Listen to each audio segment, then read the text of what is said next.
माननीय प्रधानमंत्री जी, उपस्थित माननीय राज्य मंत्रीगण, उद्योग, व्यापार एवं एकेडमिक जगत से जुड़े सभी एक्सपर्ट्स, विद्यालयों, विश्वविद्यालयों और राज्य सरकारों से जुड़े हमारे शिक्षक, छात्र एवं ऑफिशियल्स, आज के इस वेबिनार में आप सबका हार्दिक स्वागत है। आज का वेबिनार माननीय प्रधानमंत्री जी द्वारा मार्गदर्शित इनोवेशन है।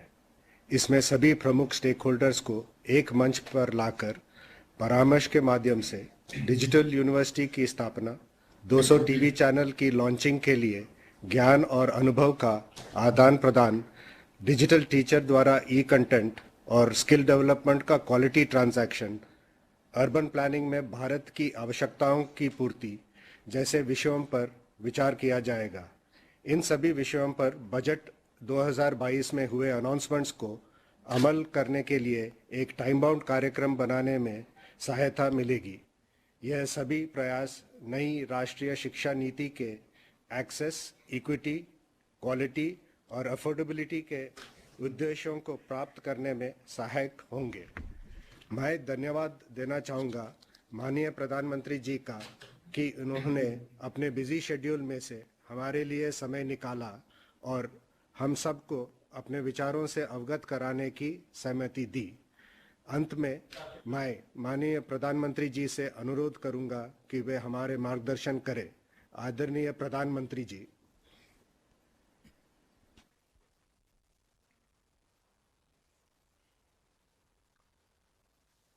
नमस्कार।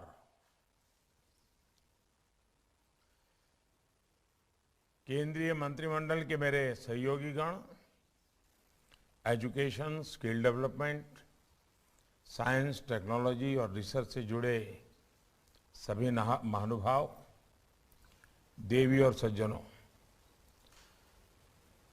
हमारी सरकार ने बजट से पहले और बजट के बाद स्टेक होल्डर्स के साथ चर्चा की, संवाद की एक विशेष परंपरा विकसित की है। आज का ये कार्यक्रम उसी की एक कड़ी है। इसी क्रम में आज शिक्षा और स्किल डेवलपमेंट को लेकर बजट में जो प्रावधान हुए हैं उस पर आप सभी स्टेक होल्डर्स से अलग अलग पहलुओं पर विस्तार से चर्चा होने वाली है। फ्रेंड्स, हमारी आज की युवा पीढ़ी देश के भविष्य की कर्णधार है, वहीं भविष्य के नेशन बिल्डर्स भी हैं। इसलिए आज की युवा पीढ़ी को एम्पावरिंग करने का मतलब है भारत के भविष्य को एम्पावर करना। इसी सोच के साथ 2022 के बजट में एजुकेशन सेक्टर से जुड़ी 5 बातों पर बहुत जोर दिया गया है। पहला, यूनिवर्सलाइजेशन ऑफ क्वालिटी एजुकेशन। हमारी शिक्षा व्यवस्था का विस्तार हो,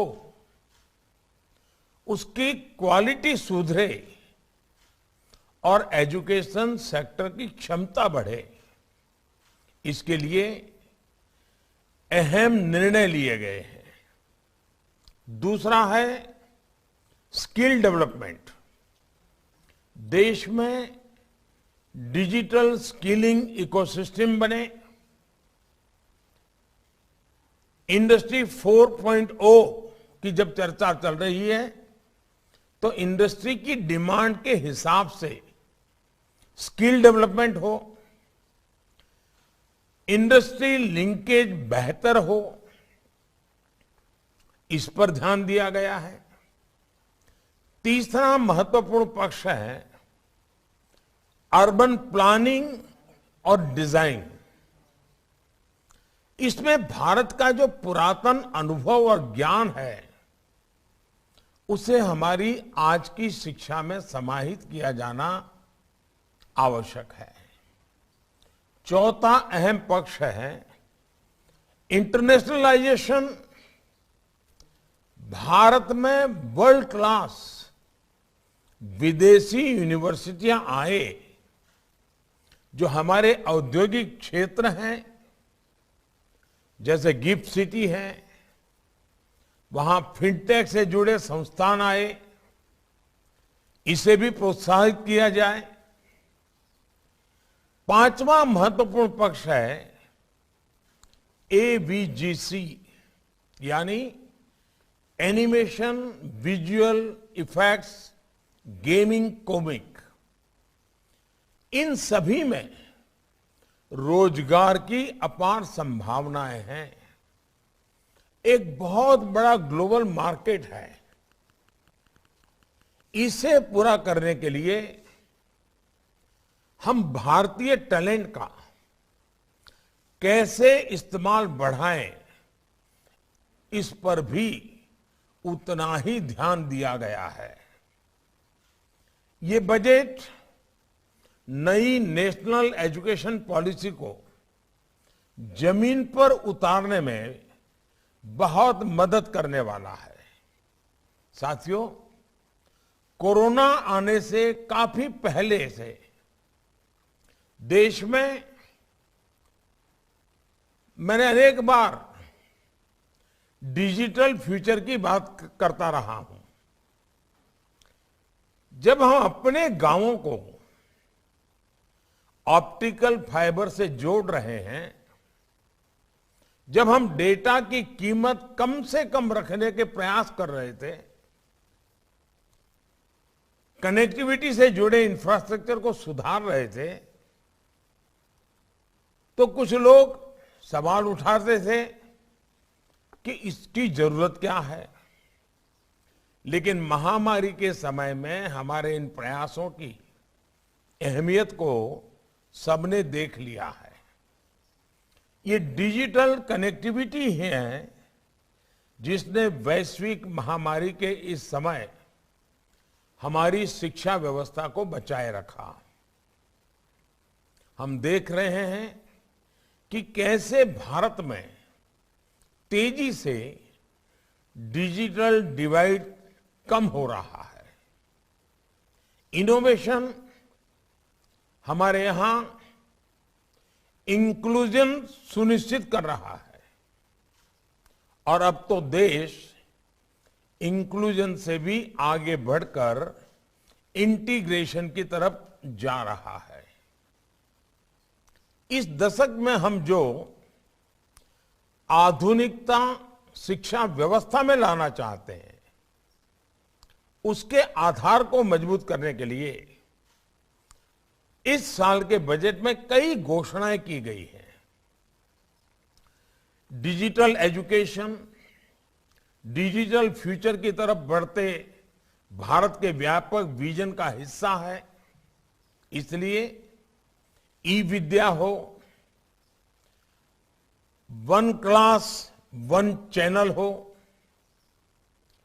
डिजिटल लैब्स हो, डिजिटल यूनिवर्सिटीज हो, ऐसा एजुकेशनल इंफ्रास्ट्रक्चर युवाओं को बहुत मदद करने वाला है।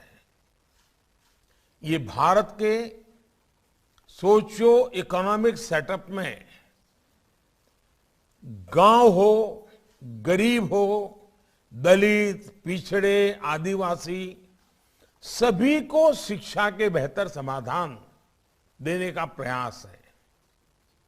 साथियों, नेशनल डिजिटल यूनिवर्सिटी भारत की शिक्षा व्यवस्था में अपनी तरह का अनोखा और अभूतपूर्व कदम है।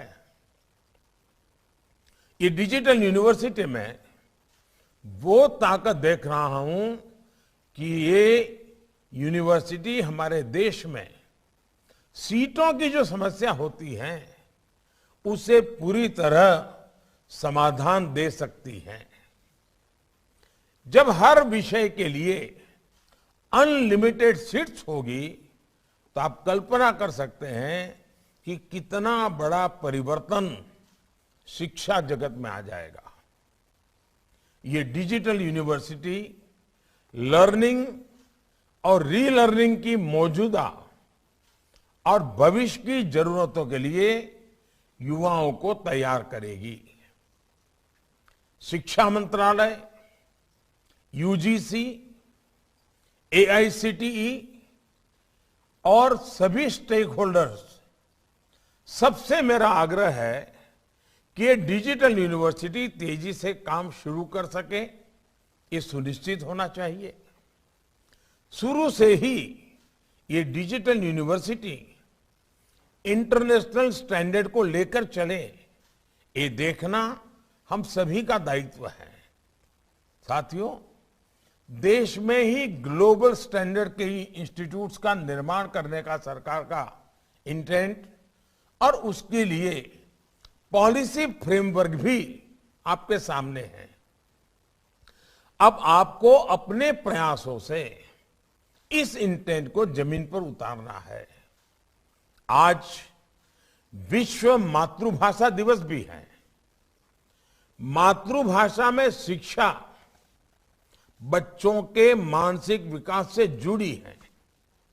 अनेक राज्यों में स्थानीय भाषाओं में मेडिकल और टेक्निकल एजुकेशन की पढ़ाई शुरू हो चुकी है।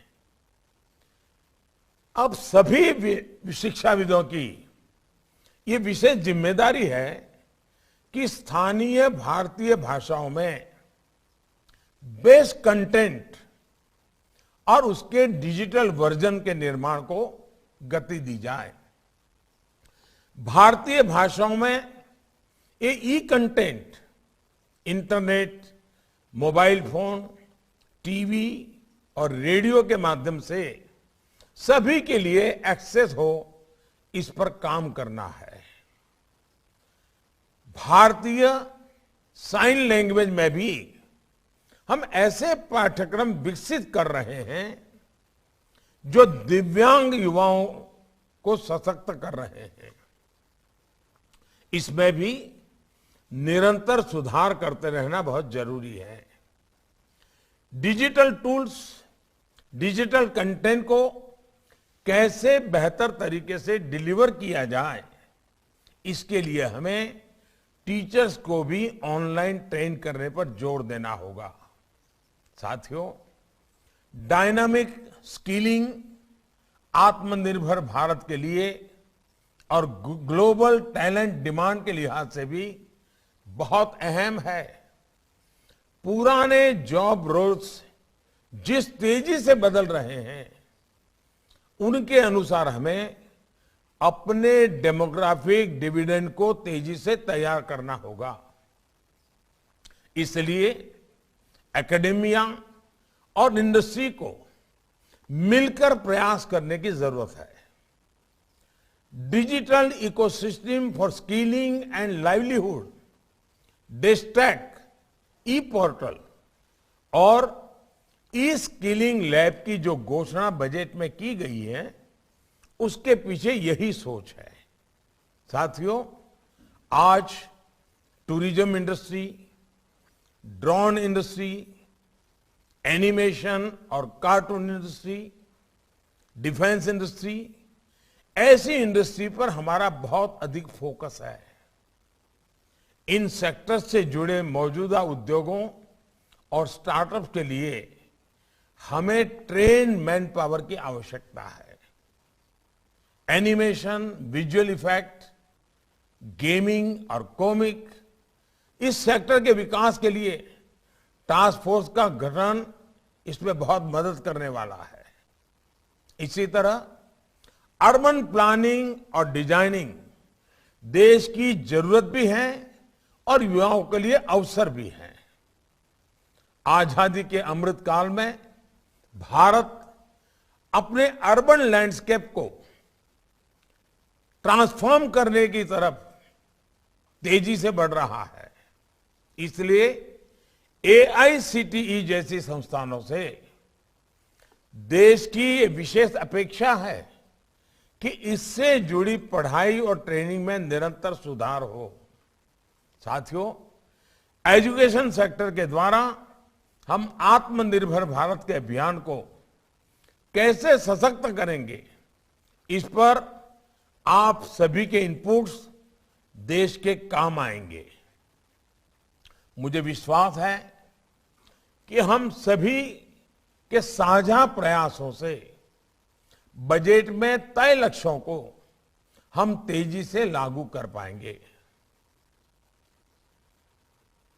मैं ये भी कहना चाहूंगा कि हमारी प्राथमिक शिक्षा है गांव तक। अनुभव ये आ रहा है कि स्मार्ट क्लास के द्वारा, एनिमेशन के द्वारा, दूर सुदूर लॉन्ग डिस्टेंस एजुकेशन के द्वारा, या हमारी जो नई कल्पना है कि 1 क्लास 1 चैनल, गांव तक हम अच्छी क्वालिटी की शिक्षा का प्रबंध कर सकते हैं। बजट में इसका प्रावधान है, हम इसको लागू कैसे करें। आज जब हम बजट को लेकर के चर्चा कर रहे हैं तो आज अपेक्षा ये नहीं है कि बजट कैसा हो, क्योंकि वो तो हो गया। अब अपेक्षा आपसे ये है कि बजट की जो चीजें हैं वो जल्दी से जल्दी हम सीमलेसली नीचे लागू कैसे करें।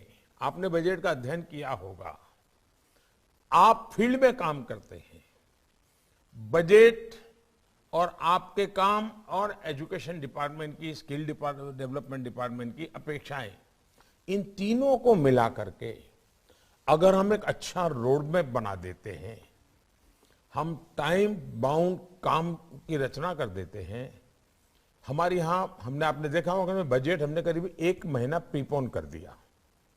पहले बजट 28 फरवरी को होता था, अब इसको 1 फरवरी को ले गए। क्यों? तो बजट 1 अप्रैल से लागू हो उसके पहले बजट पर हर कोई डिटेल व्यवस्था कर ले, ताकि 1 अप्रैल से ही बजट को हम धरती पर उतारना शुरू कर सके, हमारा समय बर्बाद ना हो। और मैं चाहूंगा कि आप लोग उसमें काफी, अब जैसे आपने देखा होगा, ये ठीक है, कुछ चीजें ऐसी हैं जो एजुकेशन डिपार्टमेंट से जुड़ी हुई नहीं है। अब देश ने सोचा है कि बहुत बड़ी मात्रा में सैनिक स्कूलों को हम पब्लिक प्राइवेट पार्टनरशिप मॉडल की ओर आगे बढ़ेंगे। अब सैनिक स्कूल कैसे हो, पब्लिक प्राइवेट पार्टनरशिप का मॉडल क्या होगा, डिफेंस मिनिस्ट्री उसके लिए बजट देने वाली है। तो सैनिक स्कूल जो है बनेंगे, उसके टीचर की स्पेशल ट्रेनिंग कैसे होगी। आज जो हमारे टीचर्स ट्रेनिंग की व्यवस्थाएं हैं, उसमें सैनिक स्कूल के टीचर्स की स्पेशल ट्रेनिंग, क्योंकि उसमें फिजिकल पार्ट भी होगा, उसको हम कैसे कर सकेंगे। उसी प्रकार के स्पोर्ट्स हमारे देश में इस ओलंपिक के बाद स्पोर्ट्स ने एक विशेष आकर्षण पैदा किया है। स्किल की दुनिया का ये विषय तो है ही है, खेल जगत का भी है, क्योंकि टेक्निक, टेक्नोलॉजी, इसने भी अब स्पोर्ट्स में बहुत बड़ी जगह बना ली है। तो हम जब ये सोचते हैं उसमें हमारा कोई रोल हो सकता है क्या? कभी हमने सोचा है जिस देश में नालंदा, तक्षशिला, वल्लभी, इतने बड़े शिक्षा संस्थान, आज हमारे देश के बच्चे विदेश पढ़ने के लिए मजबूर हो, क्या ये हमारे लिए ठीक है क्या? हम देखें हमारे देश से जो बच्चे बाहर जा रहे हैं, अनाप शनाप धन खर्चा हो रहा है, वो परिवार कर्ज कर रहा है। क्या हम हमारे देश में दुनिया की यूनिवर्सिटीज को ला करके हमारे बच्चों को हमारे यहाँ एनवायरनमेंट में और कम खर्चे में पढ़ाई के लिए उनके लिए चिंता कर सकते हैं? यानी प्री प्राइमरी से लेकर के पोस्ट ग्रेजुएट तक पूरा हमारा जो खाका है वो 21वीं सदी के अनुकूल कैसे बने। हमारे बजट में जो कुछ भी बना है, ठीक है, इसके बावजूद भी किसी को लगेगा कि नहीं ऐसा होता तो अच्छा होता, अगले साल सोचेंगे, इसके लिए अगले बजट में सोचेंगे। अभी तो जो हमारे पास उपलब्ध बजट है, उस बजट को हम धरती पर कैसे उतारें, अच्छे से अच्छे ढंग से कैसे उतारें, ऑप्टिमम आउटकम कैसे मिले, आउटपुट नहीं, ऑप्टिमम आउटकम कैसे मिले। अब जैसे अटल टिंकरिंग लैब, अटल टिंकरिंग लैब काम देखने वाले लोग अलग है, लेकिन संबंध तो उसका किसी न किसी एजुकेशन सिस्टम के साथ जुड़ा हुआ है। हमें इनोवेशन की बात करनी है तो अटल टिंकरिंग लैब को हम कैसे आधुनिक बनाएंगे।